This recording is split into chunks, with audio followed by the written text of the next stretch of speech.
Μία μπάμπο λέει: «Απέ της Φιλίππη, ίσα με το τσαϊλίκι ήταν ο Φίλιππας. Από εκεί και πέρα ήταν ο Δάρης η βασιλιάς. Του Δάρη η θυγατέρα πήρε τον Αλέξανδρο. Όντας γεννήθηκε ο Αλέξανδρος, γεννήθηκε και το Βουκεφάλα.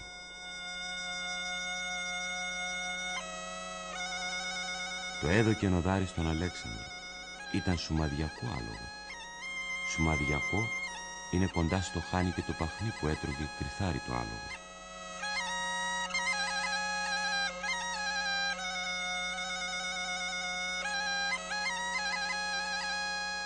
Ο Δάρης και ο Αλέξανδρος πίνανε απ' ένα ποτήρι κρασί που πήγαινε με το ζεντήρι, σουμαδιακό σαν βαρέλι ήτανε. Πήγαινε πάνω από τη βάλτα. Σε μια κακιά ώρα έσπασε το ζεντήρι και έγινε η βάλτα.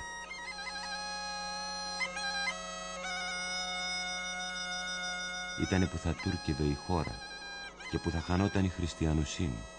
Για ταύτα έσπασε το ποτήρι.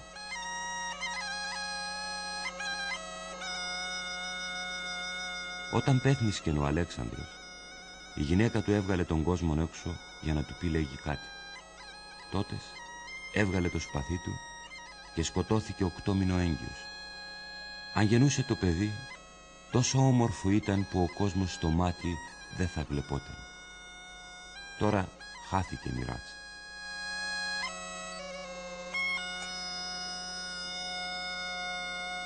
Οι αδελφές του πέσανε στον Ουρδανοπόταμο και βγαίνουν μια φορά το χρόνο και ρωτούν: «Ζάει ο βασιλιάς Αλέξανδρος?» Κι άμα πει όχι, τότε θυμώνουν. Πρέπει να πεις: «Ζάει και βασιλεύγει στη Δράμα».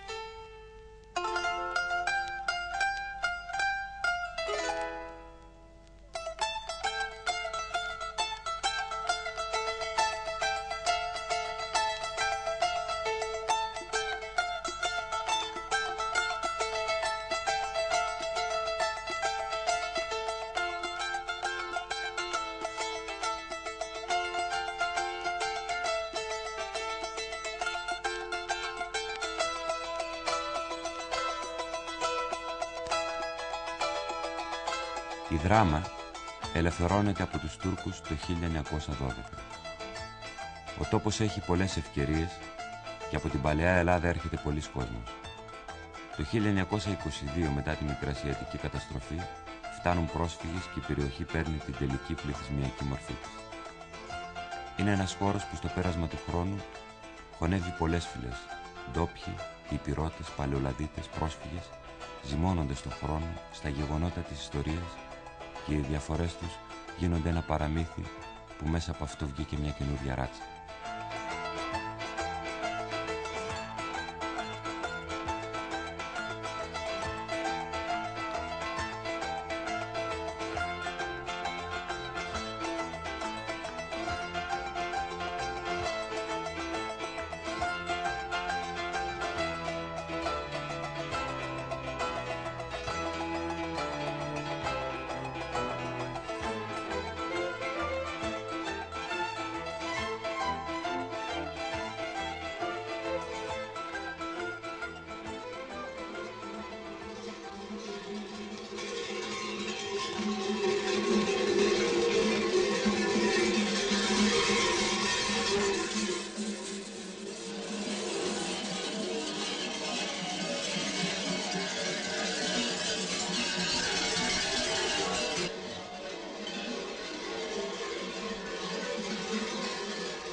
Βρικοσύμφωνον. Σήμερον την 25η του μηνός Απριλίου του 1887ου έτους, προσκληθέντες οι υποφαινόμενοι, αποτελούντες τη Δημογεροντία Δράμας, παρά του Λαζάρου Δημητρίου, της μητρός του κυρίας Χρυσής Τεργίου και του αδελφού, εξετιμήσαμεν το πρικόον της αδελφής του Μαρίας Δημητρίου, συνερχομένης εις νόμιμων γάμων μετά του ηρημένου κυρίου Σταύρου Δημητρίου, έχων ως εξής. Πρώτον, δορίζουσιν η μήτηρ και ο αδελφός της Μαρίας Δημητρίου την ευλογία των εν τριάδη Θεού τα επόμενα είδη. Εν φουστάνι μεταξωτών εκτιμηθέν γρόσια 250. Εν επαναφόρη κασμίρι γρόσια 150. Εν φουστάνι καντιφέ γρόσια 150. 2 φουστάνια μερινά γρόσια 280. 3 όμοια μπασμά γρόσια 100. 2 μεσοφόρια γρόσα 225. 2 ποδιές γρόσια 100. 2 μεσοφόρια λευκά χασέ γρόσα 120. 2 ομοίως αμερικάνικα γρόσα 330. 13 ζεύγια ασπρόρουχα γρόσα 350. Διάφορα προσώψα, κεφαλοδέτια κλπ. Γρόσια 150. 14 διάφορα είδη τραπέζης κλπ. Γρόσα 150. Μαξιλάρια καναπέ γρόσια 660. Στρώματα με μαλλί και βαμβάκι γρόσια 580. 2 εφαπλώματα γρόσια 400. 6 μαξιλάρια κλίνης γρόσια 180.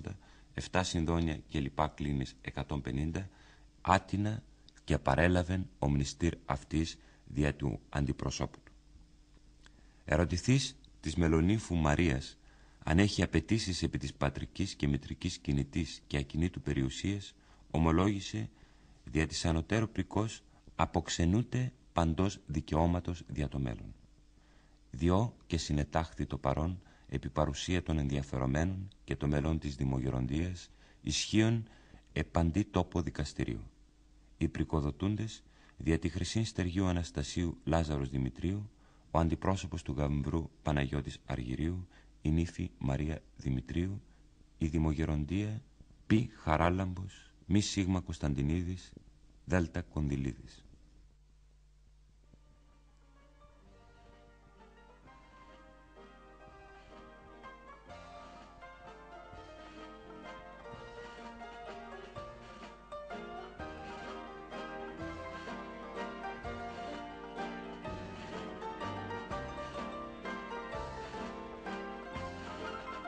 Ο καπνός είναι το πρώτο προϊόν της περιοχής. Η τύχη της πόλης οικονομικά είναι δεμένη με την εξέλιξη του καπνού. Προπολεμικά, που τα καπνά είχαν ζήτηση, η Δράμα έζησε μεγάλη οικονομική άνθηση. Όπως λένε οι παλαιοί, τον καιρό εκείνο όλα γινόταν με τις λίρες. Υπήρχαν 3 καμπαρέ με ξένες αντέζες και η σαμπάνια έρεε άφθονη. Ο κόσμος ζούσε και γλεντούσε.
Ένας δραμηνός συγγραφέας γράφει: σε μια γωνιά του κόσμου, εκεί που ξεθοριάζει ο ουρανός και είναι απόμακρος ο ήλιος, βρίσκεται η Βροχούπολη.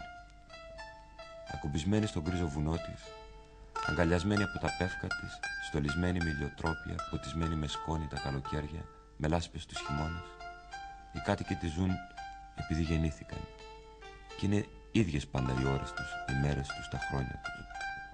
Στο μοναδικό δρόμο της παλεύουν με το μεροκάματο, στο μοναδικό κινηματογράφο της κυνηγούν το όνειρο, στη μοναδική πλατεία της εριανούν, που τσουμπολεύουν και αγαπιούνται.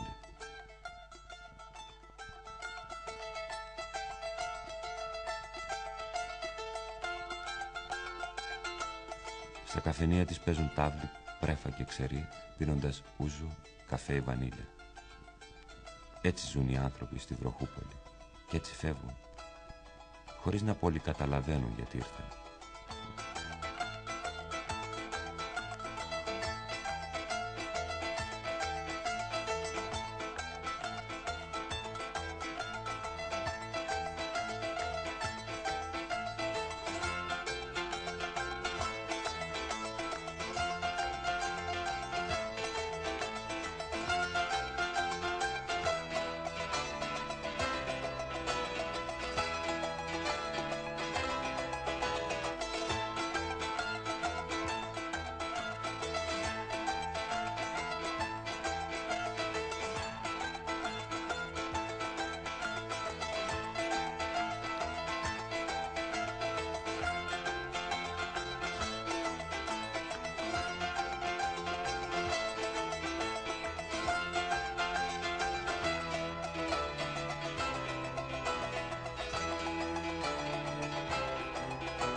Ο καπνός μεταπολεμικά πέφτει και το 1960 η κρίση του καπνού γίνεται η αιτία ο νομός και η πόλη να αδειάσει.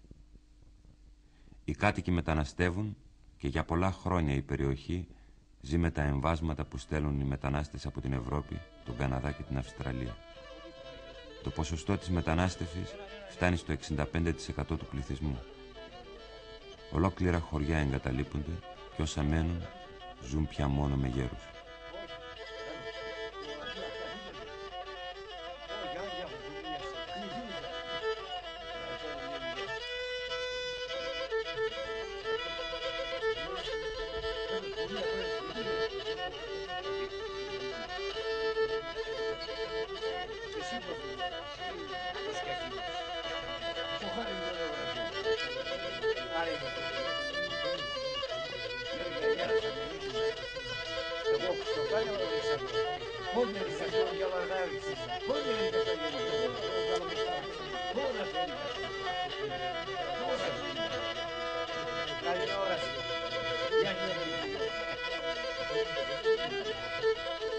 Ενδράματι 12η Μαΐου 1971. Αγαπημένε μας άντρα και πατέρα, υγείαν έχουμε και υγεία δίεσαι ποθούμε. Επιστολή δεν πήραμε και ανησυχούμε. Έχουμε τώρα και 2 μήνες να πάρουμε. Ρωτούμε τον ταχυδρόμο και όλο μας λέει την άλλη εβδομάδα. Μην μας αλυσμονείς. Εμείς πιο καλά έχουμε το γράμμα σου από την επιταγή. Επιταγή ήρθε προχθές. Είναι τώρα 10 μέρες και ξεπλήρωσα όλο το χρέος του κ. Βασίλη. Μα αυτός λέει πως έχουν μείνει και 170 δραχμές από τόκι και εγώ του λέω άμα έρθει το καλοκαίρι ο Ορθανάσης μου τα κανονίζεται και εκείνος λέει μέχρι το καλοκαίρι οι τόκοι θα πωλήνουνε. Ο Αντωνάκης μας γίνεται τον άλλο μήνα στις 28-5 χρονών. Όλο παίζει στην αυλή. Μα το πιο καλό του παιχνίδι είναι να στολίζει τα γραμματόσημα που στέλνει στο φάκελο. Είναι παχής, τούχου και του πολίου το γάλα. Μόνο το χάδι σου του λείπει. Εδώ τώρα ήρθανε μηχανικοί και μαστόροι από την πόλη και μετρούνε λένε για να ανοίξουνε δρόμο. Μα τώρα πια όλοι είσαστε στη Γερμανία. Τι να τον κάνουμε το δρόμο. Να ήτανε για να φύγουμε κι εμείς. Μα πιο καλά να γυρίσετε πίσω.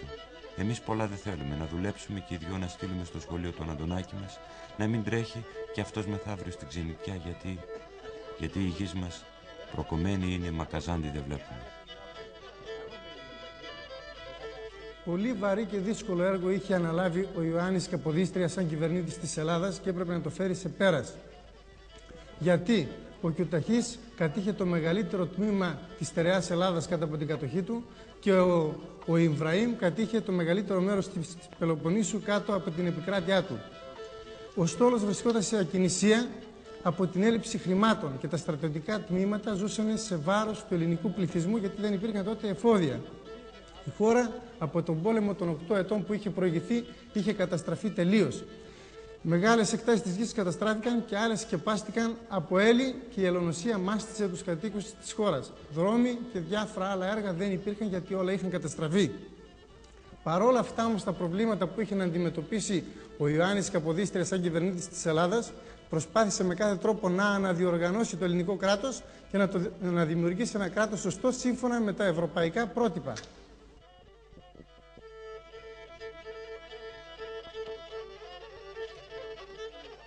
Θανάση μου, να προσέχεις αυτού με τα κρύα και να μην δρώνεις το εργοστάσιο. Σου έχω πλέξει ένα πουλόβερ και θα σου στείλω με τον εξάδερφο Μιχάλη που η γυναίκα του απόκτησε κορίτσι. Η Παναγιά να σε έχει καλά και να προσέχεις τον εαυτό σου, γιατί όλα γίνονται, μονάχα Θανάσης όχι. Σε φιλούμε πολλές φορές, η γυναίκα σου Ζωή και ο γιος σου Αντωνάκης.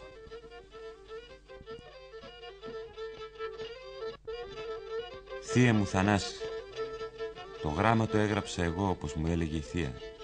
Φέτος πηγαίνω στην πρώτη του γυμνασίου. Μην ξεχάσετε εκείνο που σας είπα. Σας χαιρετώ ανεψιό σας, Θανασάκης, της αδελφής σας.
Σε αυτόν τον τόπο συμβαίνουν τα πιο παράξενα πράγματα.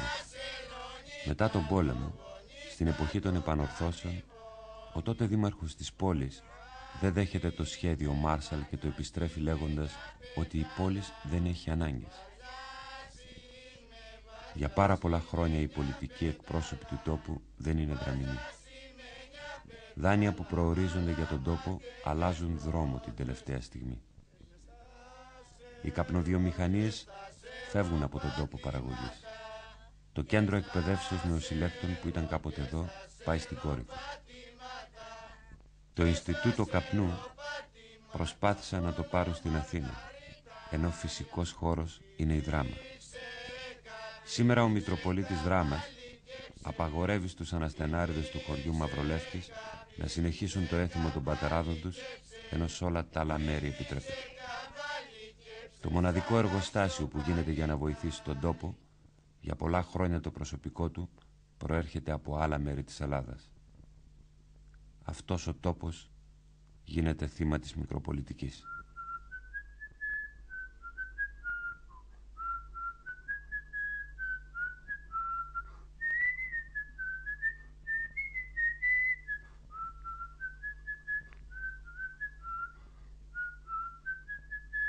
Αν γυρίσουν οι παλιοί της κάτοικοι, δεν θα βρουν τίποτα από την πόλη που άφησαν. Οι πολιτικές και οι οικονομικές κλίκες κατέστρεψαν την πόλη. Χτίσαν αλόγιστα. Άνοιξαν δρόμους όπως ήθελαν και όπως τους βόλευε και φτιάξαν μια πόλη από μπετόν.